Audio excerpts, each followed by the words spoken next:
మనం ఇంతవరకు హెచ్ఎస్జి అంటే హిస్టోసాల్పిగ్రామ్ గురించి నేర్చుకున్నాం.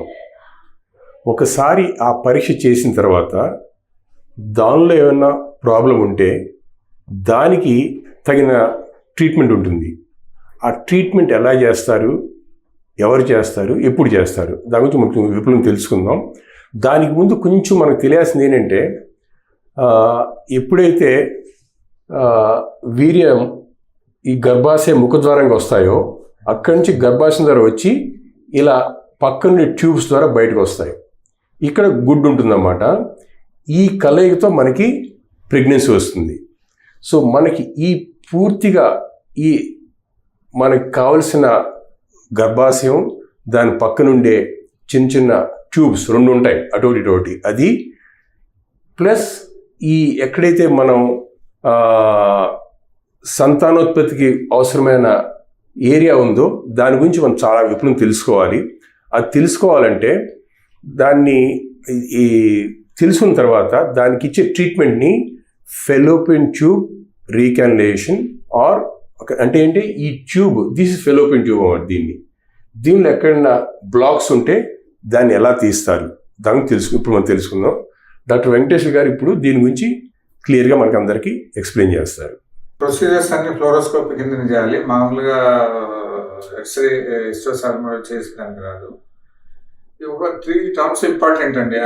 ఎందుకు సార్ ఫెలోపియన్ ట్యూబ్ ఫ్లోరోస్కోపీలో చేయాలి, మామూలు ఎక్స్రే ఎందుకు చేయలేము మనం? అంటే అండర్ విజన్ ఓన్లీ చేయాలి కాబట్టి అది ఎక్స్రే హిస్టోసాల్పిగ్రామ్ అనేది blind procedure. Only you can take give a medicine, take X ray. So దాన్ని బట్టి ఏమైనా ట్రీట్మెంట్ చేయాలంటే అండర్ విజన్ చేయాలంటే ఇట్ ఈస్ ఏ ఫ్లోరోస్కోపీ అవసరం. So continuously will be monitoring the procedure. ఇది చాలా ముఖ్యమైన విషయం. ఇప్పుడు కూడా మనకు ఈ పరీక్ష చేసేటప్పుడు పూర్తిగా చేసే పరీక్ష ఒక టీవీలో చూసి చేస్తాం మనం. అది ఆ ప్రొవిజన్ లేకపోతే, అందుకనే మనం ఎప్పుడు ఇలాంటి పరీక్షలు హాస్పిటల్లో ఫ్లోరోస్కోపీ అనే పద్ధతిలో చేస్తే మనకి రిజల్ట్స్ బాగుంటాయి. అందువల్ల ఆయన చెప్పినట్టు మరి ఇది ఎప్పుడు కూడా ఫ్లోరోస్కోపీ గైడెన్స్లో చేయాలి.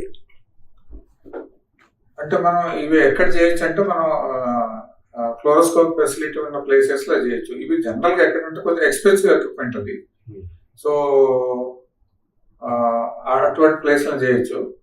And I trained experts, especially mainly interventional radiologist trained in angiographic techniques, వాళ్ళతోనే యూజువల్గా వీలవుతుంది. లేదంటే కానీ ఎవరైనా కానీ train people. And in addition anaesthesia facility ఉండడం కూడా important. And we have a good resuscitation methods కూడా ఉండాలి. ఈ ప్లేసెస్లోనే ఐడియల్ ప్లేస్ ఈ ట్యూబల్ ట్రీట్మెంట్. అనస్థీషియా ఎంతమంది పేషెంట్లో వాడతారు మీరు సహజంగా? Anaesthesia maybe around 2% of patients or 1%. అంటే ఎలాంటి పేషెంట్లో వాడతారు? అంటే చాలా యాంగ్జైటీ ఉండి నాట్ కోఆపరేటింగ్ అట్లాంటి వాళ్ళకి చాలా అకేషనల్లీ యూజ్ చేయాలి, not very regular. So with the counselling majority of the people agree for the procedure. అంటే మనకు తెలుసుకోవాల్సిన విషయం ఏంటంటే, ఈ పరీక్షకి అనస్థీషియా అవసరం లేదు, అనస్థీషియా లేకుండా చేస్తారు. కానీ ఎవరికైతే కొంచెం ఆతృతగా ఉండి నాకు సంతానం కావాలని ఒక రకమైన భయంతో వస్తారు ఈ పరీక్ష కోసం, అలాంటి పరిస్థితుల్లో వాళ్ళు కోఆపరేట్ చేయనప్పుడు అనస్థీషియా అవసరం ఉంటుంది. అదర్వైజ్ ఈ పరీక్ష ఎప్పుడు అనస్థీషియా సపోర్ట్ లేకుండానే చేస్తారు, అంటే మత్తు మందు ఇవ్వకుండా చేస్తారు. ఇప్పుడు అంటే ఎవరికి అవసరం పడుతుంది అంటే, మనం ఒకసారి చూస్తే కన్నా ఈ ఎవరికి అవసరం పడుతుంది అంటే ఆల్రెడీ హిస్టోసాల్పిగ్రామ్ చేసి ఉండొచ్చు. అండ్ ప్రొసీజర్స్ అంటే మీరు ఐడియల్ సర్కమ్స్టెన్స్ చేయకుండా కానీ చాలాసార్లు ప్రొసీజర్ అబాండన్ చేస్తారు డ్యూ టు ఇన్ఎక్స్పీరియన్స్ వల్ల కానీ, ఎక్విప్మెంట్ డిఫిషియన్సీ వల్ల కానీ. అట్లాంటి కేసులన్నీ మనం చేయొచ్చు. ఇంకోటి పోస్ట్ అబార్షన్ ఇన్ఫర్టిలిటీ చాలా కామన్. అబార్షన్ తర్వాత ఇన్ఫర్టిలిటీ వచ్చేదానికి చాలా రీజన్స్ ఉంటాయి. అటువంటి వాళ్ళు కూడా డైరెక్ట్గా మనం ఈ ప్రొసీజర్ తీసుకోవచ్చు. అండ్ రిపీటెడ్ అబార్షన్స్ ఎందుకు వస్తాయంటే కంజెంటల్ అనామలీస్ ఉన్నప్పుడు కూడా repeated abortions. So congenital anomalies ను అసెస్ చేసేదానికి కూడా ఒక ఛాన్స్ ఉంటుంది. ఇంకోటి ట్యూబెక్టమీ రీకన్లేషన్ తర్వాత ప్రెగ్నెన్సీ రాకపోతే దాని స్టేటస్ ఏంటని చూసేదాన్ని కూడా చేస్తాం. బట్ కన్సర్న్ ఏంటంటే మేము ఒక 18 years ముందంటే 25 years బ్యాక్ స్టడీ 12,000 కేసెస్. అప్పుడు అన్ని అసెస్ చేసాము. అంటే 70% ఆఫ్ HSGs.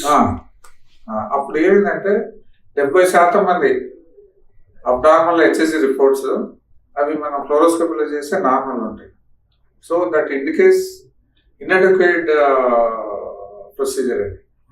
ఇంకా దాని కాకుండా ఒక 30 to 50% of laparoscopic procedures when they reported as block అవి ఫ్లోరోస్కోపీ మనం చేసినప్పుడు నార్మల్ ఉంటాయి. So this are concern with insufficient investigations అది. సో దానికి కూడా ఇది ఒకటి. సో ఐడియల్లీ ఈవెన్ ఎస్ఓసాల్ఫర్ కూడా ఫ్లోరోస్కోపీలో చేస్తే ఐడియల్. దీనికి మనం ముఖ్యంగా గమనించాల్సిన 2 విషయాలు ఉన్నాయి ఇక్కడ. ఒకటి ఏంటంటే నేను మొదట్లో చెప్పినట్టుగానే అబార్షన్స్ రావడానికి కారణం ఏంటంటే గర్భాశయం సరిగ్గా ఫామ్ అవ్వకుండా ఉంటాం. అంటే గర్భాశయం ఒకసారి చిన్నగా ఉండొచ్చు, లేకపోతే 2గా ఉండొచ్చు. సో ఇవన్నీ తెలియాలంటే HSG తప్పకుండా చేయాలి. అది చేసిన తర్వాత ఆ ఇమేజ్ ప్రకారం ముందు ఎలా చేయాలి ప్లాన్ చేసుకోవచ్చు. అదొకటి. రెండవది, ఎప్పుడు కూడా ఈ పరీక్ష చేసేటప్పుడు ఒక బేస్ లైన్ ఇమేజ్ ఉంటుంది, అది HSG, అండ్ దాన్ని ఫ్లోరోస్కోపీ అంటే టీవీలో చూసి చేస్తే చాలా ఉపయోగం. అందువల్ల ఇంకో విషయం, చాలాసార్లు 70% నార్మల్. అంటే అర్థం ఏంటంటే ఏ పరీక్ష అయితే టీవీలో చూడకుండా బ్లైండ్గా చేస్తారో దానిలో మనకి అబ్నార్మల్ అనిపించవచ్చు, కానీ టీవీలో చూడడం వల్ల మనకి అది నార్మల్ తెలుస్తుంది. అందువల్ల ఈ పరీక్ష చాలా అవసరం అంటే ఫ్లోరోస్కోపీ. గుర్తుంచుకోవాలి ఈ విషయం. మనం ఫ్లోరోస్కోపీ చేయడం వల్ల మనకున్న ప్రాబ్లమ్స్ అన్నీ సాల్వ్ అయిపోతాయి. పేషెంట్ మేనేజ్మెంట్ అంటే ట్రీట్మెంట్ ఎలా అవ్వాలి, FTC, అండ్ దాన్ని ఈజీగా చేసుకోవచ్చు. పెల్విక్ ఎక్స్రే ఇది మీరు క్లోజ్గా చూస్తే కానీ you're seeing 2 dots here. There are tubectomy rings. So patient is concealed.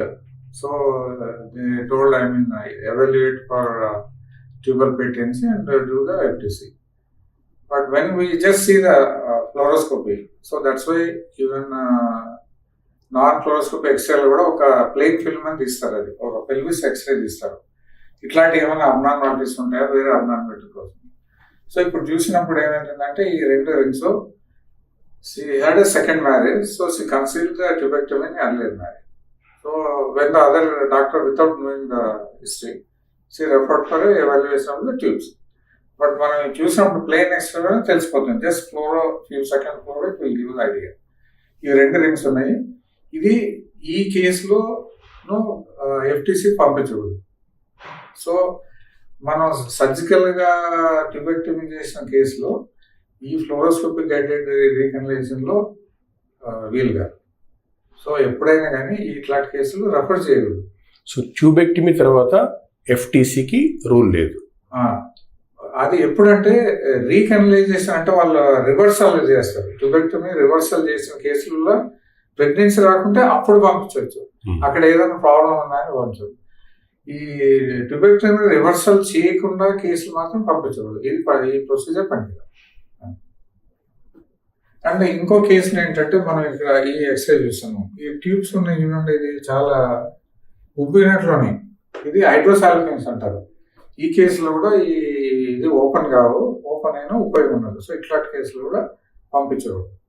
ఎలాంటి పరిస్థితులు ఇవి ఉబ్బుతాయి సార్? అలాగే ట్యూబ్స్ ఇన్ఫెక్షన్ రావడం వల్ల, తర్వాత ఎండోమెట్రోసిస్ వల్ల ఇట్లా ఉబ్బుతాయి. ఈ కేసులో ఈ ప్రొసీజర్కు పంపించకూడదు, యూజ్ ఉండదు.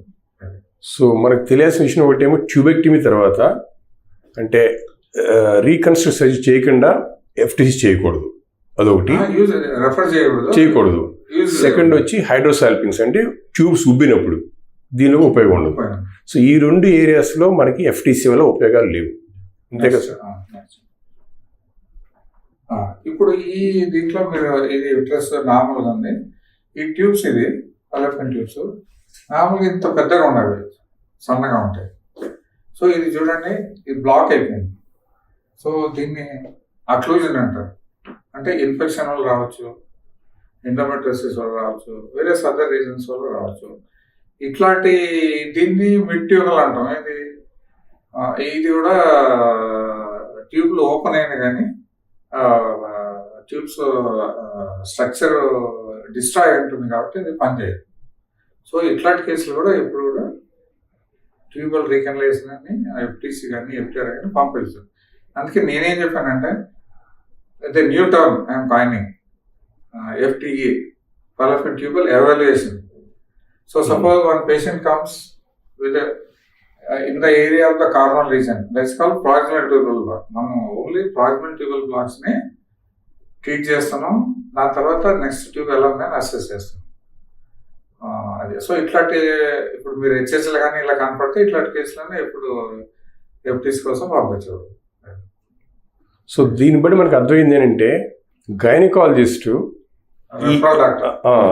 ఆర్ ఎనీ ఫిజిషియన్ పంపించేటప్పుడు, ఈ ఎఫ్టీసీ కోసం పంపించేటప్పుడు ఇలాంటి కేసుల వల్ల ఎఫ్టీసీ రోల్ ఉండదు కాబట్టి ముందే ఇవాల్యుయేట్ చేసి తెలుసుకుని అప్పుడు పంపిస్తే మంచి పేషెంట్ ఉపయోగపడుతుంది. అదొకటి. సెకండ్ వచ్చి ఈ ట్యూబ్ అక్లూజన్ ఇప్పుడు చెప్పారు, దాన్ని ఇవాల్యుయేషన్ అంటాం. That is a new term. ఆ ఇవాల్యుయేషన్ వల్ల మనకి కంప్లీట్ దాని మార్ఫాలజీ మొత్తం క్లియర్ తెలుస్తుంది, అది ఎలా ఉంది ఏంటని.